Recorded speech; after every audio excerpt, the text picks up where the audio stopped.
जय श्री राधे राधे। ममता मिश्रा के YouTube channel पे सभी भाई, सभी बहनों, सभी दोस्तों, सभी मित्रों से मेरा दिल से नमस्कार है। आइए एक बहुत सुंदर चुटकुला नाच गीत सुनते हैं। अगर अच्छा लगे तो कमेंट बॉक्स में ज़रूर बताना और कमेंट करके बताना मेरा गाना कैसा है और लाइव सब्सक्राइब करना। जय श्री राधे राधे राधे। अरे सुन ले तू ससुरे के हाल दीदी बहिनी, सुन ले तू ससुरे के हाल दीदी बहिनी, सुन ले तू ससुरे के हाल दीदी बहिनी, सुन ले तू ससुरे के हाल दीदी बहिनी, सुन ले तू ससुरे के हाल दीदी बहिनी।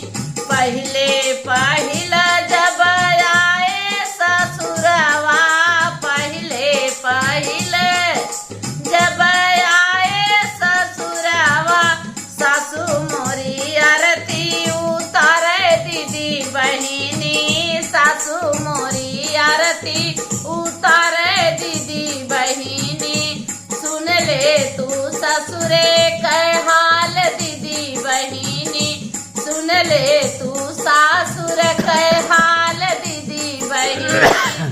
दूसरी पठौनी जब आए ससुरावा, दूसरी पठौनी जब आए ससुरावा, सासू मोरे संघवा सोवा मैं दीदी बहिनी, सासू मोरी संघवा सोवा मैं दीदी बहिनी।